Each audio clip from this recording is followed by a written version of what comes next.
यार गुड्डू जी, नया साल आ गया 2025, लेकिन इस बार वैष्णो देवी जाना ही नहीं हो रहा। आप समझिए कि बच्चों की छुट्टियां पड़ चुकी है, लोग जाना चाह रहे हैं माता से मिलने के लिए। लोगों के मन में बेचैनी है कि माता मुझे बुला रही है, लेकिन लोग जा नहीं सकते। देखो, वैष्णो देवी के अंदर हर साल लाखों लोग आते हैं, लाखों मतलब लाखों लोग, लेकिन अभी ये जो संख्या है सिर्फ 20,000 तक पहुंची हुई है। लोग जाना चाहते हैं, वैष्णो देवी दर्शन करना चाहते हैं, लेकिन जा नहीं पा रहे हैं। इस समय पे माता रानी के दर्शन वही कर पाएगा जो माता रानी का सच्चा भक्त होगा। क्योंकि मानी जाती है वैष्णो देवी का जो मंदिर है, श्राइन बोर्ड जो है, वो माना जाता है अच्छी से अच्छी सुविधा देने के लिए। अगर आप वहां पे चले गए गलती से भी, तो आपको रास्ते में खाने के लिए कुछ नहीं मिलेगा, आपको होटल नहीं मिलेगा। यार गुड्डू जी, नया साल आ गया 2025, लेकिन इस बार वैष्णो देवी जाना ही नहीं हो रहा। वैष्णो देवी जाना है आपको? जी हाँ। पता नहीं आपको वहां पे क्या हो रहा है? यार वहां पे तो प्यार लुटता है माता का। माता अपने आने वाले भक्तों को आशीर्वाद देती है। नया साल मेरा ऐसा खिल जाएगा, पिछला साल मेरा बहुत अच्छा गया था। सर, ये चीज तो होती है, लेकिन अभी जो वहां पे हो रहा है ना, उसके बारे में नहीं पता आपको। अगर आप वहां पे चले गए गलती से भी, तो आपको रास्ते में खाने के लिए कुछ नहीं मिलेगा, आपको होटल नहीं मिलेगा, आपको जो यात्रा शुरू करते हैं वहां तक जाने के लिए ऑटो रिक्शा नहीं मिलेंगे, सारी दुकानें बंद है, मार्केट की हर दुकान पे ताला लगा हुआ है, लोग सारे हड़ताल पे चले गए हैं। सर, कोई आतंकवादी घटना तो नहीं है ये? आतंकवादी घटना नहीं है। फिर? अब मैं बताता हूँ वहां पे हुआ क्या है। वहां पे दरअसल बन रहा है रोपवे।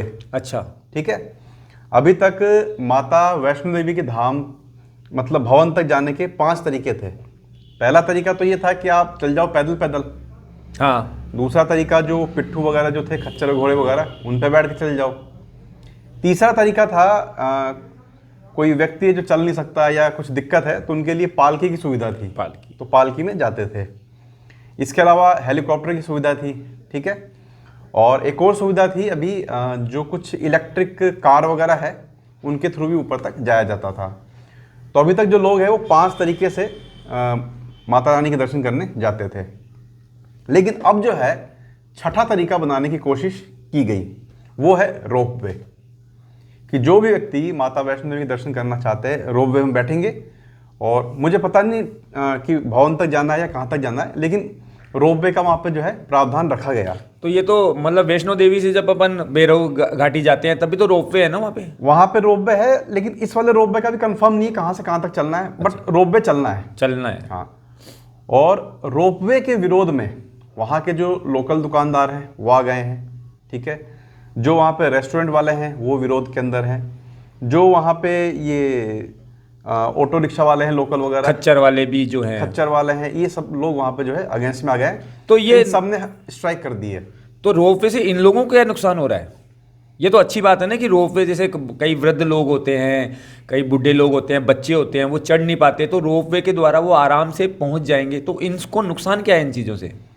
देखो, जो वहाँ के लोकल लोगों का कहना है, पहली चीज़ जो होटल वाले हैं उनका ये कहना है कि अगर कोई व्यक्ति रोपवे से यात्रा करेगा, तो अभी क्या होता है, हम लोग जैसे ही वैष्णो देवी पहुँचते हैं, हम लोग एक होटल बुक करते हैं, थोड़ा आराम करते हैं, उसके बाद फिर यात्रा शुरू करते हैं। और जब ऊपर से भी नीचे आते हैं तो हम लोग थोड़ी देर के लिए होटल में आराम वगैरह करते हैं। मैंने सुना है 14 या 15 किलोमीटर की यात्रा होती है। टोटल मेरे ख्याल से 16 किलोमीटर है। 16 किलोमीटर की यात्रा होती है। भैरव जी तक जाते हैं। तो जब जाता है इंसान तो बीच में रुक भी जाता है, होटल पे कुछ खा भी लेता होगा? तो नहीं, खाएगा तो रेस्टोरेंट पे। अच्छा। होटल वाले की बात कर रहा हूँ पहले मैं, कि होटल के अंदर आदमी जाता है, थोड़ा आराम करता है, फिर उसके बाद यात्रा शुरू करता है, फिर वापस आता है, फिर आराम करता है।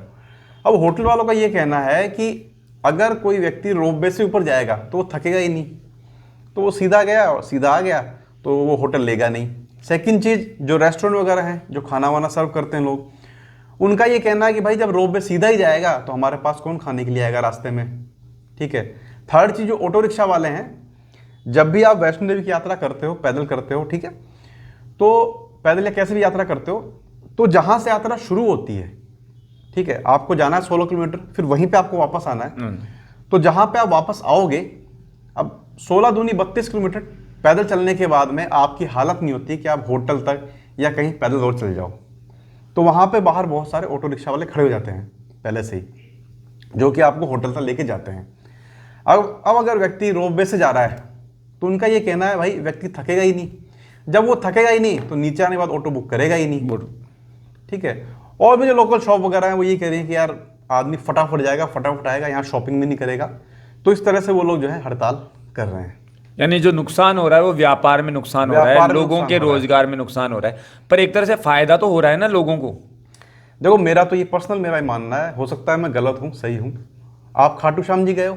हाँ, खाटू श्याम जी गए हैं। ठीक है, खाटू श्याम जी में लोग खुद की गाड़ी से भी जाते हैं, लेकिन आप अगर लक्खी मेला देखोगे तो खुद की गाड़ी से 1% लोग जाते हैं और पैदल 99% लोग जाते हैं। 99% जाते हैं। ऐसे कहते हैं कि जो भगवान के द्वार पे जाते हैं तो थोड़ी सी तपस्या करनी चाहिए। यदि आप चल सकते हो तो 16 किलोमीटर की यात्रा लोग करेंगे। 16 कहते हैं लेकिन वो 20 किलोमीटर पड़ जाता है। हाँ, कोई वृद्ध आदमी है जो चल नहीं सकता तो उनकी सुविधा के लिए ये जो है हर मंदिर में है।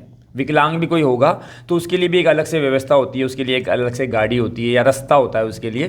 तो यदि वैष्णो देवी, क्योंकि मानी जाती है वैष्णो देवी का जो मंदिर है, श्राइन बोर्ड जो है वो माना जाता है अच्छी से अच्छी सुविधा देने के लिए।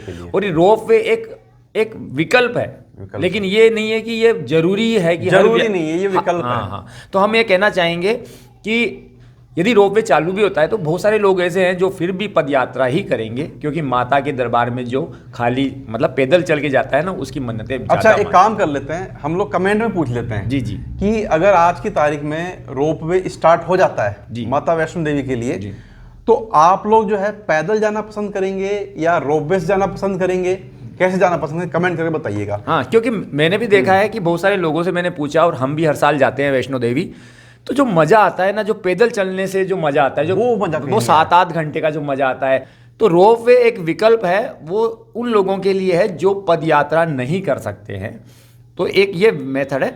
बाकी तो जिनको जाना है वो तो जाएंगे, और इससे कोई व्यापार पे ज़्यादा फर्क नहीं पड़ेगा, और लोग आएंगे ज़्यादा। क्योंकि अभी मैं अपनी माताजी को लेके जाना चाहता था, लेकिन माताजी ने कहा कि मेरे से इतना चढ़ा नहीं जाता। तो अब देखिए रोपवे बनेगा तो मैं मेरी माताजी को ले जा सकता हूं। जाओगे बिल्कुल, वो रोपवे से जाएगी, मैं पद यात्रा जाऊंगा। पद यात्रा जाओगे तो रोजगार में कहीं कोई कमी आने वाली नहीं है, मुझे नहीं लगता कमी आएगी, भक्त और ज्यादा बढ़ेंगे। एक बात आओ, हरिद्वार में भी रोपवे है। हाँ, हरिद्वार में मनसा देवी में है। मनसा देवी या फिर ऊपर जब जाते हैं माता के दर्शन करने, वहां पे रोपवे है, वहां बिजनेस सारे चल रहे हैं। और दूसरी बात यह कि पहाड़ों पे कोई मंदिर है तो रोपवे जरूरी हो जाता है। तो हमारा तो दोस्तों यही कहना है कि जो रोपवे वहां पे बन रहा है ये एक मतलब कोई बुरी चीज नहीं है। यार गुड्डू जी, आपने बहुत अच्छी बात बताई मुझे, लेकिन यार मुझे तो जाना है, और यदि स्ट्राइक कर रहे हैं, खच्चर वाले कर रहे हैं, तो मैं पद यात्रा कर लूंगा, और खाने पीने की चीज़ है तो मैं व्रत रख लूंगा, लेकिन मैं जाऊंगा वैष्णो देवी माता के जरूर। हाँ, तो अगर अभी आप लोग वैष्णो देवी जाना चाह रहे हैं इस समय पे, जब स्ट्राइक चल रही है, जब हड़ताल चल रहा है, तो भी आप दर्शन करने जा सकते हैं। ऐसा नहीं कि नहीं जा सकते हैं, आप दर्शन करने जा सकते हैं। ठीक है, अभी आपको 2-3 चीज़ों का विशेष ध्यान रखना पड़ेगा। पहली चीज़ तो ये कि आपको जो होटल है वो वहाँ पे आसपास में नहीं मिलेगा, होटल आपको बहुत दूर मिलेगा, बहुत दूर मतलब बहुत दूर। तो आपको ये तैयार रहना पड़ेगा कि भाई यात्रा करने से पहले भी आपको 10 किलोमीटर पैदल चलना पड़ सकता है।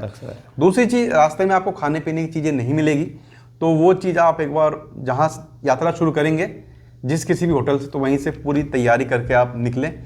तो यार गुड्डू जी, मैं जाऊंगा वहाँ पे, तो अभी क्या मतलब दर्शन तो हो जाएंगे ना, मुझे लोग मिलेंगे तो सही वहाँ पे? देखो वैष्णो देवी के अंदर हर साल लाखों लोग आते हैं, लाखों मतलब लाखों लोग, लेकिन अभी ये जो संख्या है सिर्फ 20,000 तक पहुंची हुई है। आज समझिए कि बच्चों की छुट्टियां पड़ चुकी है, लोग जाना चाह रहे हैं माता से मिलने के लिए। लोगों के मन में बेचैनी है कि माता मुझे बुला रही है, लेकिन लोग जा नहीं सकते, ये मजबूरी है उनकी। लोग जाना चाहते हैं, वैष्णो देवी दर्शन करना चाहते हैं, लेकिन जा नहीं पा रहे हैं। इस समय पे माता रानी के दर्शन वही कर पाएगा जो माता रानी का सच्चा भक्त होगा।